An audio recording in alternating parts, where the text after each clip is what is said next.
Martyrs Square, Tripoli, the end of a long journey. Libya's unlikely revolutionaries have driven Gaddafi from their capital city. It's completely surreal and yet normal at the same time. We've got Tripoli, and it's incredible. End of Gaddafi regime. It's the end. But it's come at a cost. This is what he's firing at people. If you don't like it, lump it. It would bring together Libyans from all walks of life. We have to fight. We have to take our country back. This is the story of a successful businessman who left the safety of London to go home. That's, it's amazing, isn't it?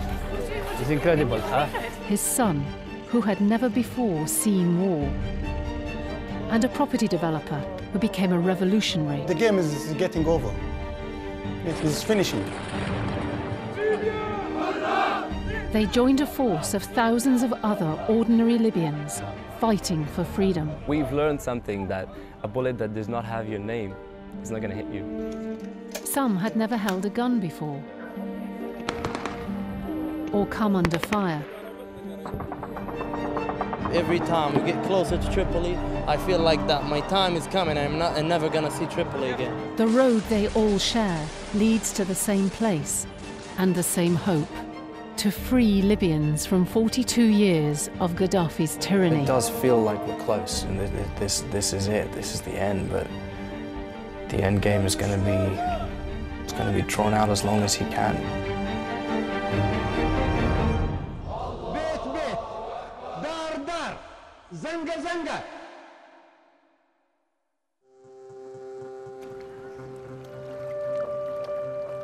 It's springtime in London. For weeks, the news has been dominated by the political awakenings in Tunisia, Egypt, and then Libya. For 30-year-old Libyan exile, Ibrahim al-Mayet, like millions of others this year, springtime has been given a new meaning and a new challenge: to return home. Well, see, for me, growing up in the UK, I was always aware of my identity as a Libyan and an Englishman. But I didn't live there, so I didn't feel the reality of growing up in Libya in the really difficult times. And while I was enjoying a good life, my family in Libya had to queue for clothes, they had rations for food, they had absolutely no luxuries. They were really trapped, they were under siege in the country. All right, guys, just to recap where we are with the plan to get started. We're going to make a trip to the Western Mountains. Since the revolution began in February, Ibrahim and hundreds of other Libyans living in England have been working together to send aid to those affected by the fighting. Training for self-defense, first aid for nurses. But now he feels the time has come to go home. So let's look at what supplies we can get and also what funds would be available to get those supplies. Ibrahim and his family have decided to send a convoy of vehicles to supply and equip a group of rebels in the western mountains of Libya. You do have to realize that this is an extremely dangerous trip still. This has to be planned as well as possible. Medicines from there. Ahmed, in order to make the list as accurate as possible. They're also sending 2 ambulances, as there's an acute shortage inside Libya. So Ibrahim's come to Wigan in northwest England to check out what's available second-hand. Right. We're trying as much as possible to do whatever it is we can and contribute in our small way to the Libyan revolution. You've got all the beacons, and then you've got the siren. Because once you hit that... Okay, once I hit that, everything's going to go? Yep. Okay.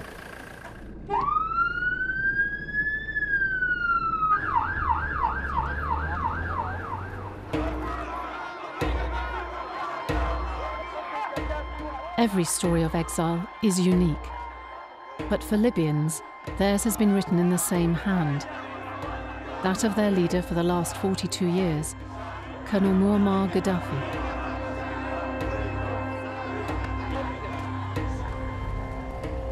Ibrahim's father, Abduladim Al-Mayet, is a successful businessman who fled to London from Gaddafi 30 years ago. I am Tripolitanian. I left in Tripoli. My father and my grandfather are Tripolitanian. We lived in Tripoli. Gaddafi, he took my house. They took it by force. He took everything from us. He has very, very ugly family, really. All of them, they love blood. And I want them to go away. Gaddafi pursued Abduladim to the UK. In the 1980s, he sent death squads to assassinate dissident Libyans living in London. The type of targets are clubs and restaurants used by Libyans and those members of the Libyan community who will themselves recognize that they are at risk. He was hunting Libyan outside the country. Was my wife with me? We were having dinner here in London when some people, when we walked out from the restaurant, they came 6 people and they started hitting me. And he made a big damage to my face and to me, so that's what happened. Abduladim escaped with his life, but was left injured and permanently scarred. But now, more than 30 years on, the new revolution on the streets of Libya's second city, Benghazi, requires exiles to ask questions about who they are and what part they should have in their country's struggle for freedom. The people have found their spirit again, and they've woken up from the coma of the Gaddafi years. So do you feel part of that? I am part of that. Would you describe yourself as a revolutionary? A revolutionary? I'm a Libyan. I suppose every Libyan who is struggling for freedom and fighting for this cause is a part of the revolution, and yeah, we're all revolutionaries. And in this revolution, age is no barrier. Truly, it's not a joke. I would be very happy if I die there, fighting for my country. I don't like to see my sons dead, but it is very nice to go and fight, and I will. If we succeed to liberate Tripoli, it will be fantastic. I hope I can get back. I want to go back to my house.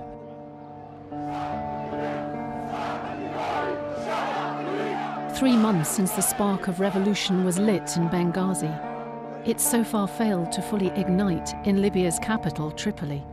From the outside, it's beginning to seem that Tripoli will never fall. In Green Square, crowds are still turning out to support Gaddafi. I am among the public. We will continue to fight. We will defeat them.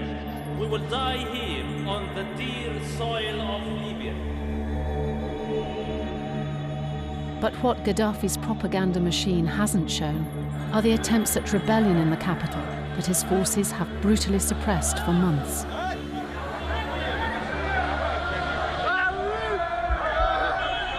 One of those behind the rebellion was Abdul Basit Issa. He gave up his job as a property developer in the UK in February and went into Tripoli as a revolutionary.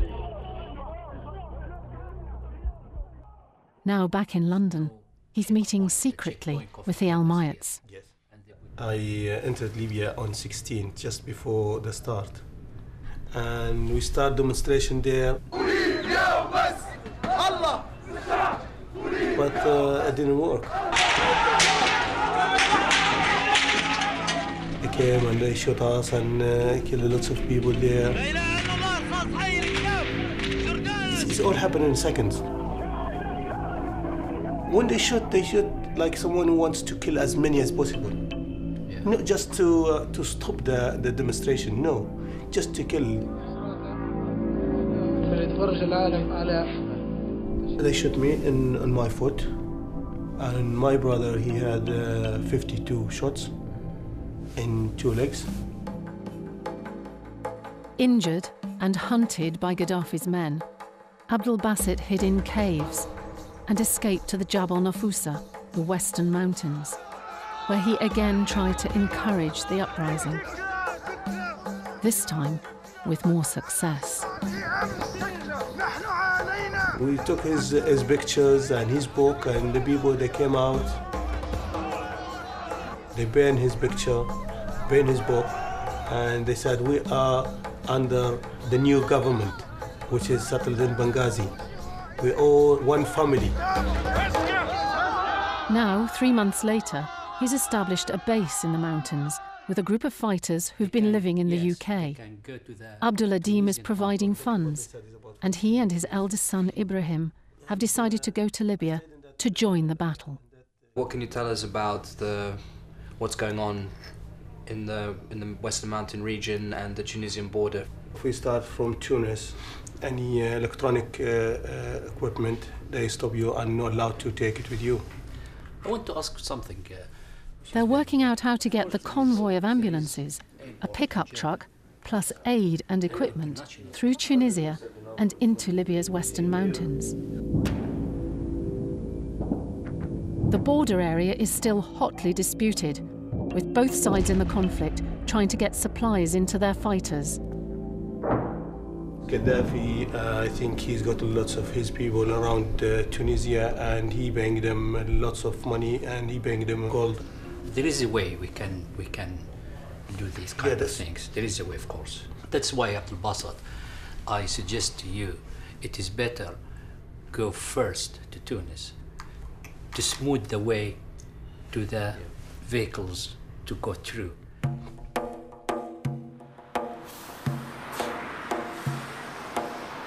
In the back streets of Manchester, a taxi driver and his family are also preparing to join the revolution. In Libya, Issam Sultan was a highly qualified engineer, but 20 years ago, he and his family fled Gaddafi.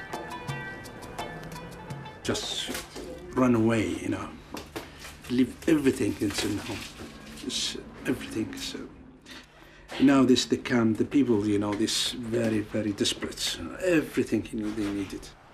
His wife Aziza and his eldest daughter Amina, who's a university student, have volunteered to drive one of the ambulances and deliver the aid they've collected to refugee camps in Tunisia. Everyone's just trying to help out in different countries, whatever they can.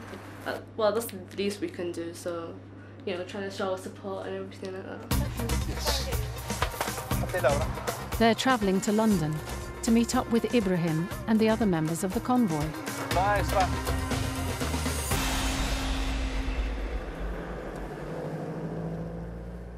Later that night, Ibrahim and his brother Khaled meet the London coordinator of the National Transitional Council, EL-GUMATY.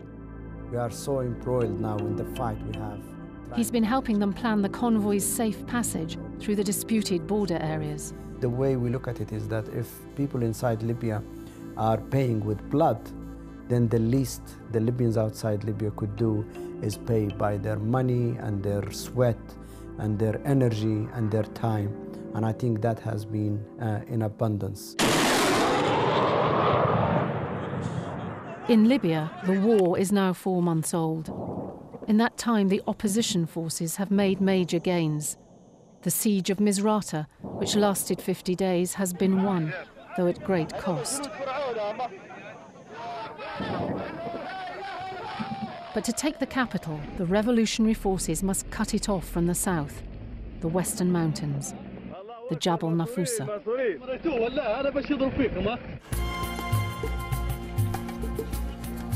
In England, the convoy is almost ready to go. Yeah, I know, we're late, but what? Is that your dad? Yeah. Are you all right? Yeah, he's telling us we're late. Another Libyan aid worker, Saad al-Maghrabi, has volunteered to drive the second ambulance. The last recruit to the convoy is Mohammed al-Jami, who'll be delivering a pickup truck to the revolutionaries. It's diesel, this guy, right? Yeah, you're half. It's been donated by another Libyan exile. It'll be fitted with a gun or rocket launcher for the makeshift army fighting to overthrow Gaddafi. Yeah, here's perfect, here like this. Okay, buddy, listen. I'll give you a call later, okay?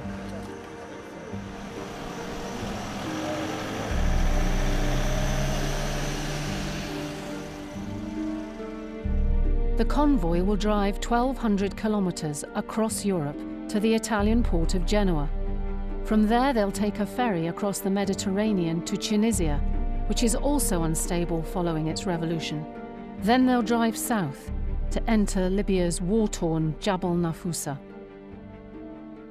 عاشت بنغازي والبيضة وجدبية وعاش الزنتان عاش المرجو وعاش الدرنا والزاوية وعاش البطمان عاشت بنغازي والبيضة وجدبية وعاش الزنتان عاش المرجو. That truck is awesome. Like, every time I look at it, I like it more and more. It's a cool vehicle, and I hope we get it all the way there actually, because when it gets there, it's going to have a gun loaded on the back and it's going to go into battle.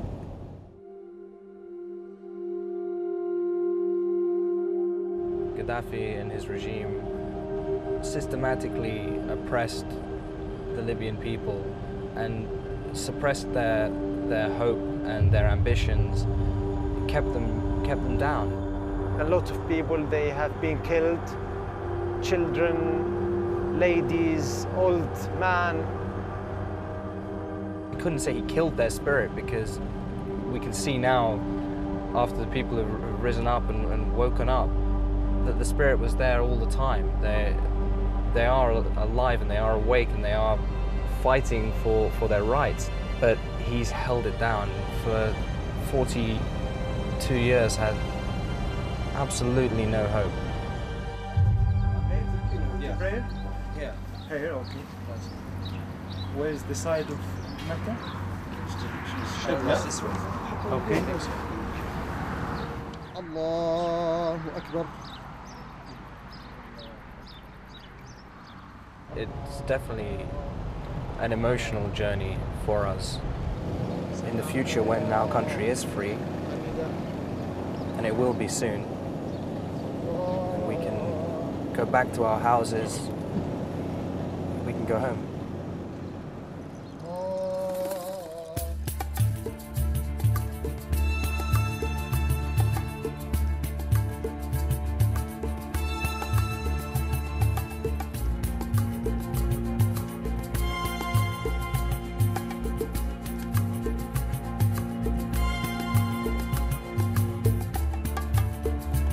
Hi, Sam. Ibrahim is still trying to keep in touch with friends in Tripoli, but they have to be careful what they say on the phone. So far, phones are all being monitored. Things are the same in Tripoli today as they have been for the last few weeks. Nothing's happened. They're fed up, and they're bubbling under the surface, they're boiling, they really want to do something, but there's nothing they can do yet. Hi guys, welcome to Italy.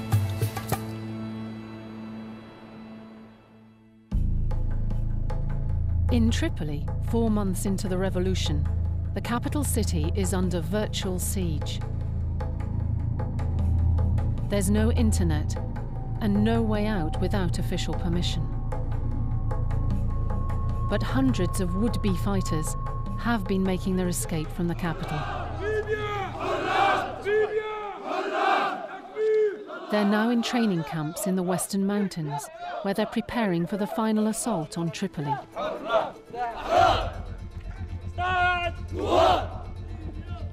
In this camp near the town of Jadou, 200 men who've given up their normal lives to join up are at the end of a 2-week training course. After this, they'll go to the front to face the might of Gaddafi's professional army. Abdelraouf Guela, an engineering student, and his best friend, English teacher Rabia Dehan, left their homes in Tripoli in May. I believe I still need more. They joined up with Rabia's brother, Sultan, who's been injured in training. I still remember that day, and I was at his house, the time where Tunis and Egypt, the revolution was starting. And I was telling him, do you think that our people will do something, Libya? Yeah. I remember I said, no way that's going to happen in Libya. Libyans are too relaxed to have something like that. These young men will join the newly formed Tripoli Brigade and fight alongside other groups like Abdel Basset's to make up Libya's revolutionary force.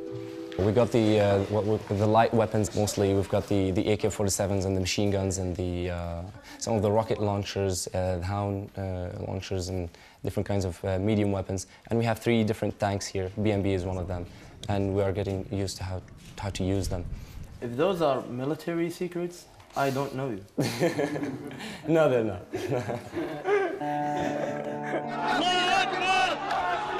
We know that our case is true. We've seen the firing, we've seen the blood in Tripoli. We were there in the Green Square on the 20th of February. We've seen how they've treated these protests.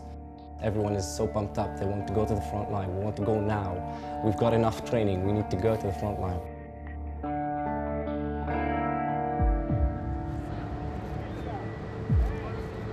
2,000 kilometers away from Libya's front line, Ibrahim's at the Italian port of Genoa, boarding the ferry to Tunis.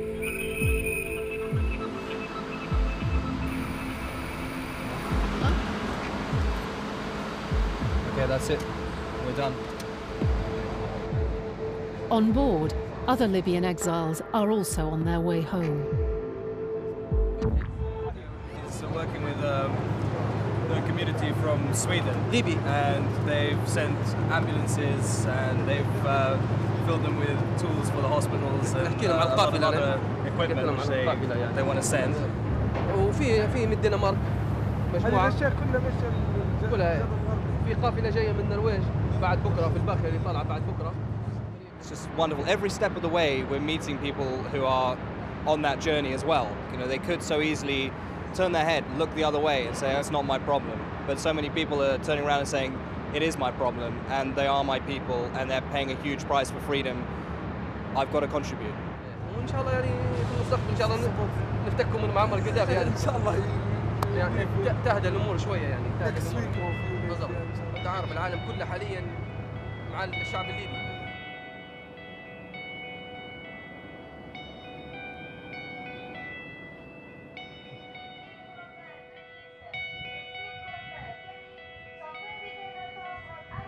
Libyan people are doing this. It is a Libyan revolution, and we will be the ones who achieve freedom. The Libyan people will achieve freedom for themselves. We've got the people. We just need the supplies, we need the ammunition, we need the organization, making sure that the guys who are putting their lives on the line have what they need to get the job done. We will do it, we will beat him.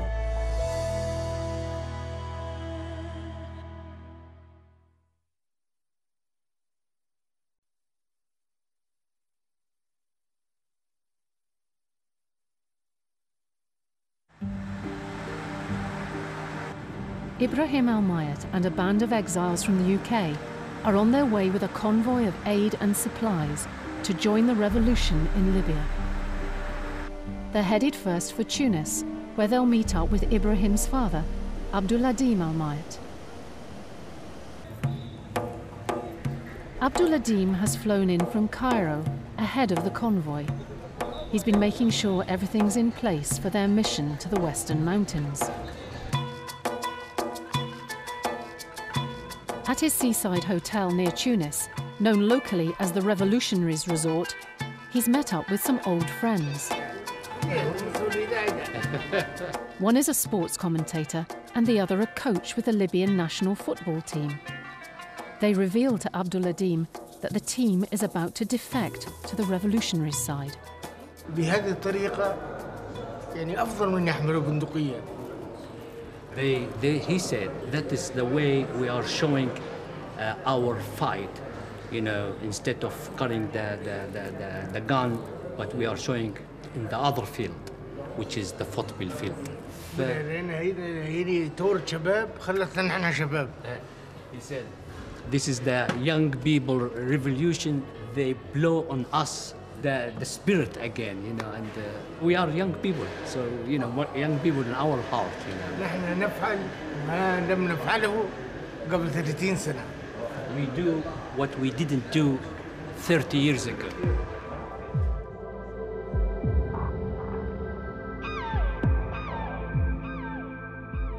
Back on the ferry, Ibrahim is about to arrive in Tunis. We're pretty close to shore right now, but I'm fairly sure we're probably at least 4 hours away from clearing the port and getting to our hotel. I'm excited. It feels good to be arriving here. And yeah, I'm ready to go. As they leave the ship, there's a warning from another convoy driver. Beware. We will. In the day, it's normal. All right. But in the night, it's shit. There's a lot of shit in the night. So what happens? What's going on at night? Because Ben Ali made 35,000 pounds. You hear that, guys?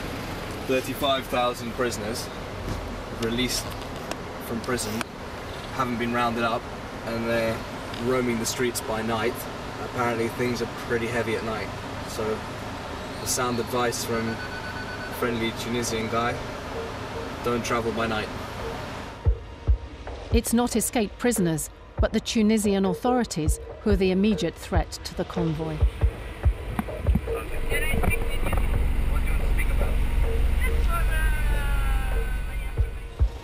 They want to know why they're going to Libya. Unhappy with Ibrahim's answers, they threaten to confiscate the car. It was a bit touch and go, actually. They were waiting for us. They knew our vehicle, our faces, everything. They came straight to us and said, "What are you doing here?"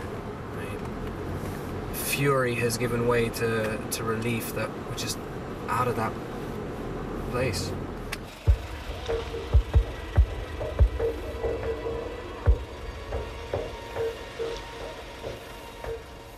Ibrahim's father, Abduladim, is waiting at the hotel. What do you want? Hello, everybody. Hi. I think we're now registered and being watched. Really? They were waiting for us at the port.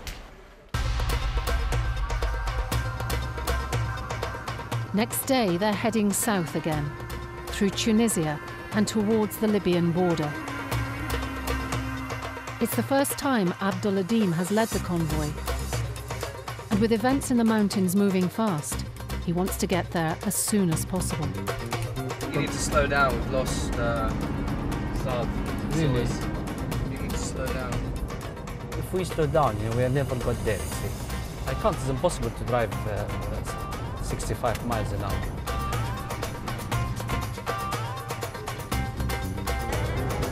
If the road is safe, inshallah, I'm going to drop you and your mom in the refugee camp. Amina and Aziza are leaving the convoy at a refugee camp on the border with Libya. I'm just waiting to like get to the camps and start doing stuff that we plan to do. Entertain the kids over there, book like a little small library for them, and we might do a little small prayer room for the women where they can come and like sit together, pray together.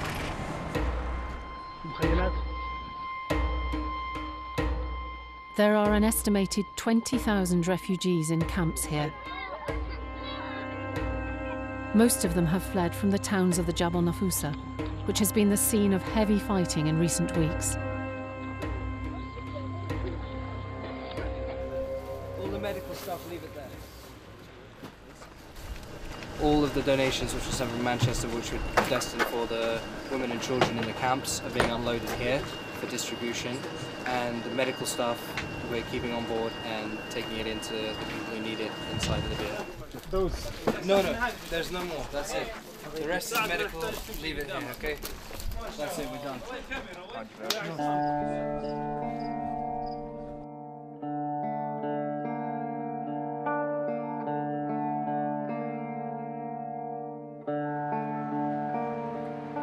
Next morning, Abduladim meets up with his contact Osama, the go-between who will get the convoy across the border into Libya.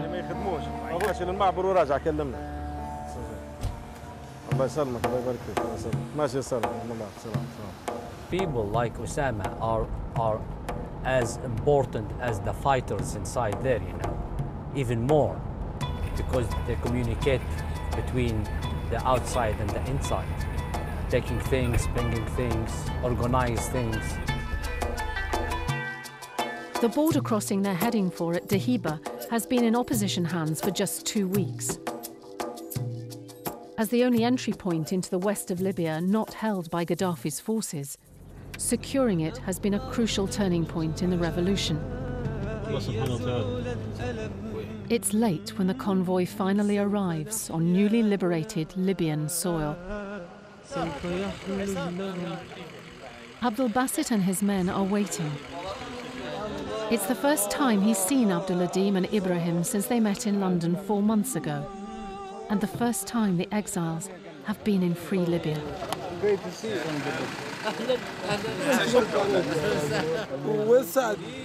They're just getting the ambulances through, they're just over there. There are signs everywhere of the recent battle for the border crossing. Those are the missiles.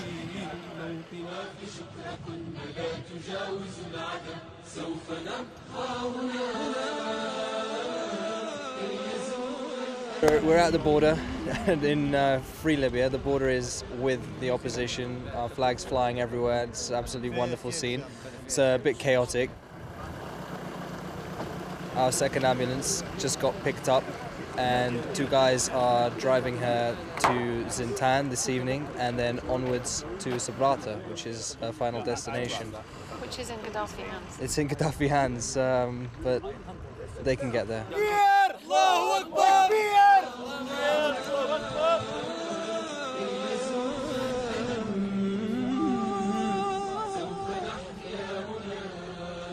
It's too dangerous to stay overnight near the border. The area is still being shelled by Gaddafi's forces. They decide instead to get something to eat and drink before going on. Who wants Nescafe? Who wants Nescafe? Nescafe. Anybody Nescafe? Listen.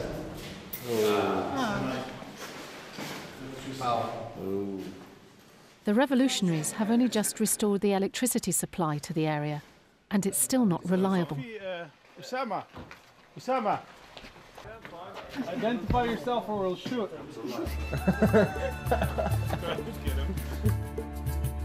There's still 100 kilometers to go to the men's main base, along the deserted and unsecured highway. It's the early hours when they reach the village of ERHEBAT in the heart of the mountains, and closer at last to the action. We're right in the heart of the mountains, close to the action. This safe house will be their base for the moment. It's not loaded, is it? Yeah, it's not. It's not, of course. Okay. It's, here it is. All right. Looks good. It's good.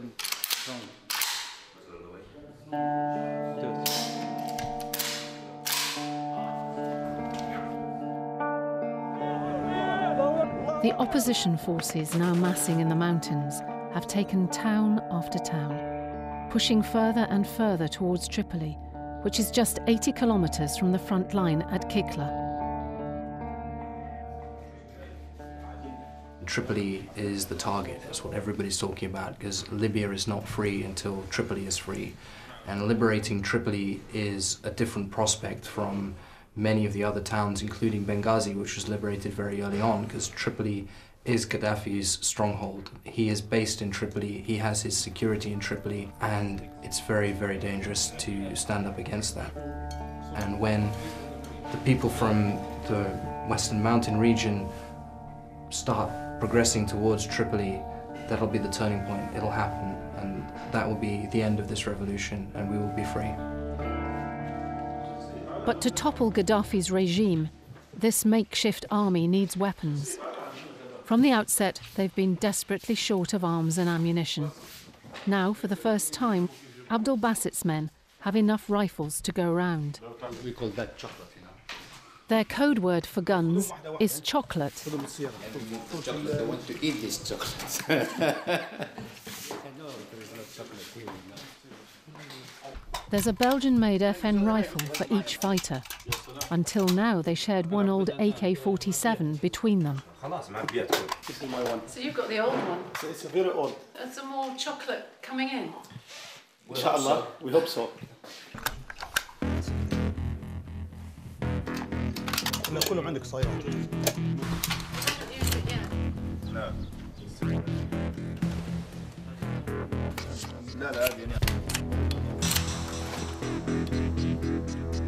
10 hours after arriving in Libya, the convoy is on the move again, to a new base 80 kilometers away on the front line at Kikla.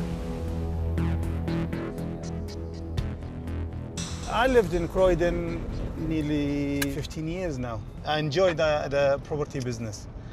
Enjoying life with my children and family there. Children goes to school. I do my work. But Libya bigger than anything else. Anything in my life. Bigger than even my son, my daughter, my wife, my mother, my father. That's my feeling.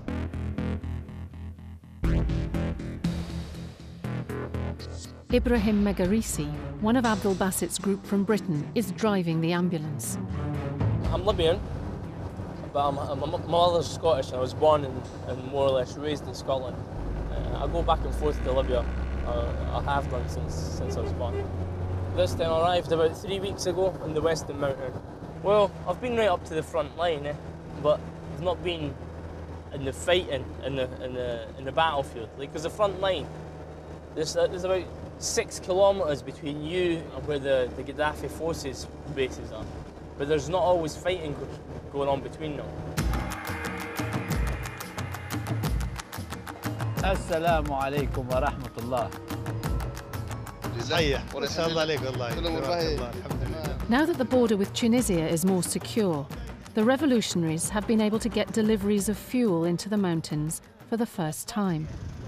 This is our fuel, 10,000 diesel, 10,000 petrol. The fuel is free to any of the fighters. He's in fuel control and he's helping us from the first day we are here. He's not getting any wages or anything. He works first thing in the morning, open the station, the petrol station, and fill the fuel to anybody comes here asking for the fuel. And alhamdulillah, he's doing all his best to keep everybody happy. Better supplies mean that the opposition can take the battle to Gaddafi's forces.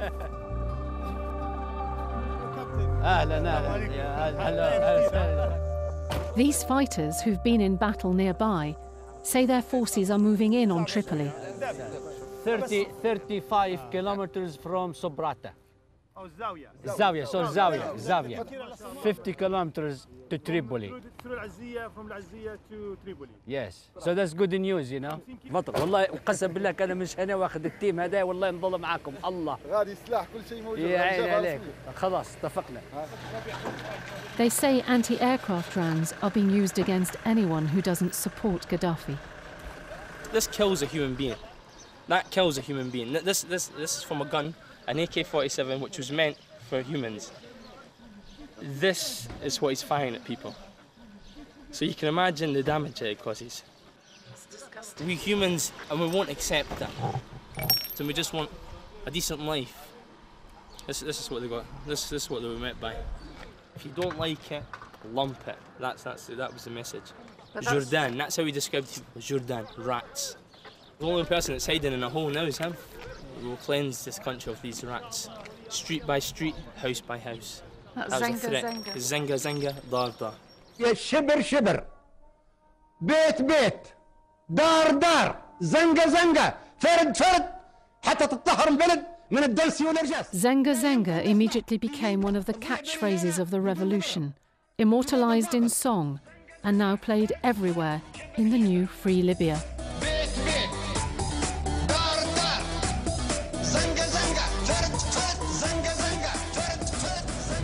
I feel very, like, you know, my chest is open and smell the nice Libyan air. Freedom. Libyan freedom now, alhamdulillah. Let's hope now we're going to the front line. To the front line. And continue going on to Tripoli. Inshallah. Inshallah. And they get the big rat. Yes.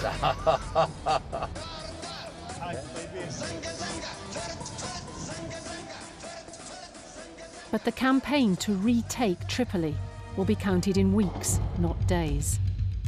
4 months into the conflict, NATO is stepping up its attacks on Gaddafi targets in the Jabal Nafousa.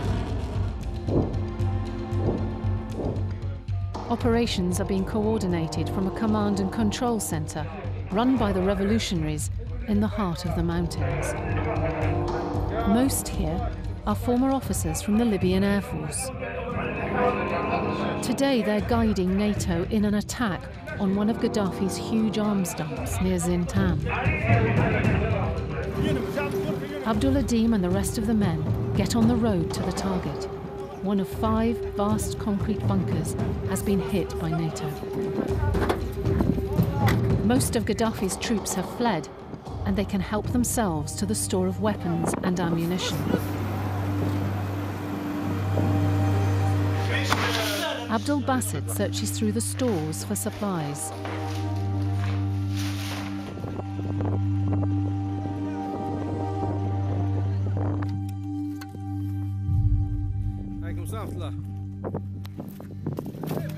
تحية إلى نجاة سكينة فوزية خير. Back in ERHEBAT, the other fighters are showing off their spoils. Speak about weapons. As you can see, all these weapons, they have taken them just today. Now. They've just come back? Yes, they have just come back. We fight, there is around 200, 300 army forces for Gaddafi, and we kill and they start fight us, and our the army forces for Gaddafi go out. So they run away? Yes, run away. All the weapons, this one, we get it from Gaddafi. Okay, you can see all the weapons. You can see all. You can come. You can use. Gaddafi used this one for Libyan people. See, Muammar Gaddafi, use this material to kill our people. Yes, in Libya. This man has lost his mind. Muammar Gaddafi will be coming for you, Muammar Gaddafi. Capturing the arms dump will stop Gaddafi's forces using this ammunition against the opposition. But these spoils of war are of little value to the revolutionaries, as they lack the correct hardware to use them. The men have shown that armed only with Kalashnikovs, but with NATO's help, they can overpower the superior weaponry of their enemy.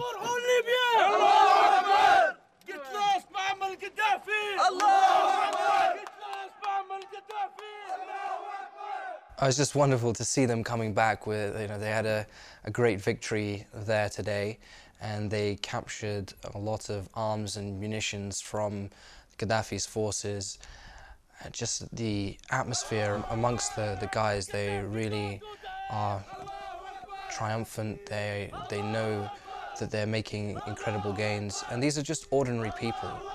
These are not soldiers. There's not a single military man amongst them. They're just ordinary people doing extraordinary things in incredibly difficult circumstances. I am engineer. I am construction engineer. In this war, you will find the doctors and engineering and teachers and electric man. You will find every people in this war. Muammar Gaddafi, he want to kill all the people in this country. You understand me? He want to kill all people in this country. This man lose his mind, so he should get lost now. It's just absolutely amazing. They're risking their lives. They're away from their normal jobs, and these, as I said, they're not soldiers. They're doing it. They're really doing it. What's his name? غني انا غنى اغنيه في القدافي. طز في القدافي يا الحبات طز في القدافي يا الحبات ما عادش تخاف. بالقوة طز في القدافي. طز في القدافي يا الحبات ما عادش تخاف. Here, as in many towns in the Jabal Nafousa, the population is mixed between Arabs and Berbers or Maziris, whose language and flag were outlawed by Gaddafi. You can't do anything here. 6 months ago, singing the Maziri national anthem would have carried the death penalty. For showing that flag, you could be killed. And this is what the young generation of Libya are now fighting, taking up arms to fight for the freedoms that we take for granted.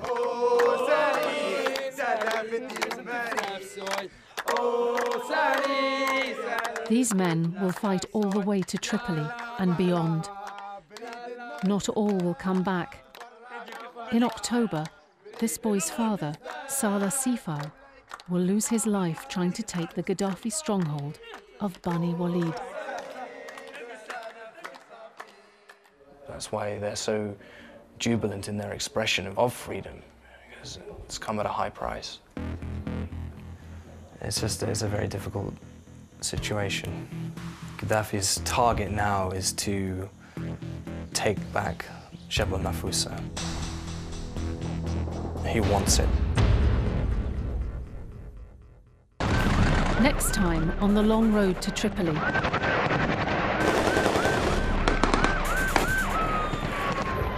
They were ambushed. They were under fire from 2 directions. The snipers firing and bullets whistling over their heads. The revolution arrives in the capital. Our liberation flag is down there now. What used to be a green square, it's Martyrs Square now. It was incredible. I'm really happy I'm really happy I'm alive. The man who will become Prime Minister celebrates. It is a dream coming true. I never thought that it could happen in this manner. Look what happened to the house. Look, my goodness. And the exiles go home to an uncertain future. They took everything. I have a lot of memories here, and yeah, it's horrible to see it like this. Where Gaddafi is still at large. He's on the run, he's desperate, and he's a vengeful, mad dog.